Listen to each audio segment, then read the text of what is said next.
सरकार विशालगढ़ में जो मस्जिद के ऊपर हमला किए, उन हमलावरों को उन लोगों का मैं मेरी उम्रा के तमाम हमारे लोगों के वजह से तरफ से उनका तीव्र निषेध करता हूँ। और ऐसे लोगों को प्रशासन के माध्यम से या सरकार के माध्यम से कड़ी से कड़ी उनके ऊपर कार्रवाई होना चाहिए, ताकि ये आगे इन लोग कभी भी ऐसी कोई भी धार्मिक जगह को नुकसान पहुंचाने का काम करेंगे तो उनके मन में विचार भी नहीं आना चाहिए। ऐसे लोगों के ऊपर कड़ी से कड़ी कार्रवाई होना चाहिए। और मुमरा के बारे में आपको कहना चाहता हूँ कि मुमरा हमेशा अमन और शांति का गढ़ रहा है। यहाँ पर बहुत सारे लोग आते हैं और मुमरा में अमन और शांति भंग करने का कोशिश करते, लेकिन यहाँ मुमरा और कौसा के जो हमारे हिंदू मुस्लिम जो गंगा जमुनी तहजीब कही जाती है मुमरा में देखने को मिलती है, तो यहाँ के जो हमारे मुमरा के हिंदू मुस्लिम लोग हैं वो वहाँ के रेती बंदर से उनको वापस भेज दिया जाता है। कि ऐसे लोग जो मुमरा में दूध में नमक का खड़ा नमक डालने के लिए जो आते हैं, ऐसे लोगों को हम लोग यहाँ से पहले अंदर आने ही नहीं देते, बाहर के बाहर से ही वटा डालते हैं। ये है जियो और जीने दो, सबको यहाँ पर जीने का हक है, इबादत का हक है, प्रार्थना करने का हक है। किसी भी गवर्नमेंट को, किसी भी सो कॉल्ड रिलीजियस जो भी क्या बोलते हैं टेररिस्ट है, उन्हें दूसरों के हक के ऊपर इस तरीके से हमला करने का हक हमारा संविधान नहीं देता। हम संविधान से ईमान रखने वाले लोग हैं और बस दैट्स ऑल। आप ये बैनर दिखाइए, इससे हर चीज़ समझ जाएगी। सब ने ये बैनर लिया है। आप एक जगह मंदिर बांधते हो, राम को बचाते हो, और दूसरी जगह पे दूसरे मजहब के मस्जिदों पे या उनके प्रार्थना घरों पे आप इस तरीके से घिनौने तरीके से हमले करवाते हो या करते हो। जो करते हैं उन्हें आप कुछ बोलते नहीं हो। मुझे नहीं लगता कि कोई भी जो जमहूरियत है, डेमोक्रेसी है, वहाँ पर ऐसा होना चाहिए।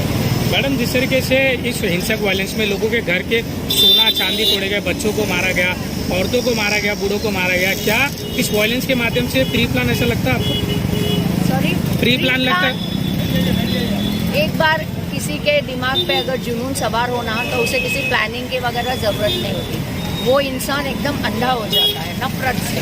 और दुख की बात यह है कि आज जो सत्ता में बैठे हैं ना, वो इस नफरत को कम करने के बजाय इसे उसमें और तेल डाल रहे हैं और आग को भड़का रहे हैं। लेकिन मेरे ख्याल से अब आवाम समझ गए, जनता को अभी थोड़ा थोड़ा समझ आ रहा है कि मेरे लिए, इनके लिए, किसी के लिए भी रोज की रोजी रोटी और शांति का जीना ही ज़्यादा मायने रखता है, ना कि ये किस धर्म के है और मैं किस धर्म से।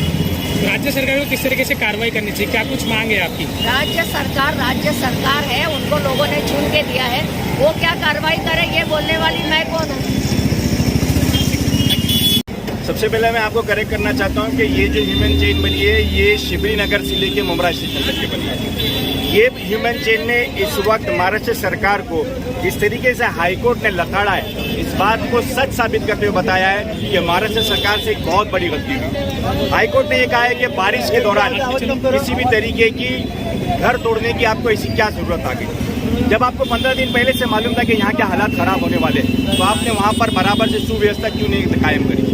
आपकी वजह से आज कई 100 घर तोड़ दिए गए, आपकी वजह से मस्जिदों को नुकसान पहुंचाया गया, आपकी वजह से माहौल खराब हुआ, आपकी वजह से दो समुदाय के अंदर देर निर्माण पैदा हुआ। अगर आपने सही वक्त में कार्रवाई कर ली होती तो इन हालात से बचा जा सकता था। अब आपको बताना चाहता हूँ कि इस चेन ने, ये चेन एक संदेश है। ये मानव श्रृंखला एक अमन का प्रतीक बन करके आपको बता रही है कि देखो, इस तरीके से भी प्रोटेस्ट किया जा सकता है, इस तरीके से भी अपनी बात रखी जा सकती है। आपको ये बात समझना चाहिए कि लाखों लोग इस बात के खिलाफ हैं कि आपने औरतों के ऊपर जो है वो जुल्म किया, आपने जो है वो बच्चों के ऊपर जुल्म किया। वो संभाजी भिड़े जो इससे पहले ऑलरेडी बहुत बुरी तरीके से इस देश की एकता को खराब कर चुका था, उसको इतनी छूट कैसे दी गई कि अगर इसके अंदर किसी तरीके से दो समुदाय के अंदर कोई रिएक्शन आ जाता तो महाराष्ट्र जल सकता था।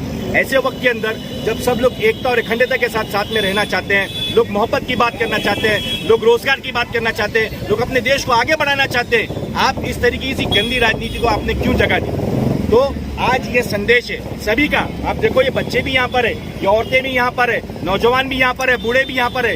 ये इस बात को समझाना चाहते हैं कि महाराष्ट्र सरकार को होश लेना चाहिए और ऐसी गलत नीतियों को चाहे वो किसी भी पार्टी का हो, चाहे वो किसी भी समाज का हो, आप जो है वो सरकार का धर्म निभाओ, उनकी रक्षा करना, उनको संरक्षण देना, उनको संविधान के मुताबिक जीने की आज़ादी देना, ये आपका कर्तव्य है। अगर आप इस कर्तव्य का पालन नहीं कर सकते तो आपको उस कुर्सी से उतर जाना चाहिए। 2023 में बॉम्बे हाईकोर्ट की स्टे ऑर्डर थी, बारिश में भी अगर किसी का घर तोड़ने का आपको अलाउ नहीं, लेकिन इस तरीके से इतने बड़े पैमाने पर किया गया, उसको लेकर क्या कुछ आपकी राय? देखिए, मलंगगढ़ आपके सामने था, मलंगगढ़ के बाद उनके हौसले बुलंद हुए और उसके बाद उन्होंने विशालगढ़ की बात की। ये एक बात समझ लीजिए, ये धर्म का सहारा ले रहे हैं, ये आपकी दिशा भूल करना चाहते हैं, या आप लोगों को आपस में लड़ाना चाहते हैं, या आप लोगों को है ना वोट के लिए अपना निवाला बनाना चाहते हैं। आपको समझना होगा कि ये बौखला गए, इनको जो करारी हार मिली है इसी के डर गए, और इस वक्त फिर से वही गंदी राजनीति जो अंग्रेजों ने करी थी, नफरत डालो और राज करो, वैसे इन लोगों ने हिंदू मुस्लिम के अंदर फिर से नफरत फैलाने का काम शुरू किया है।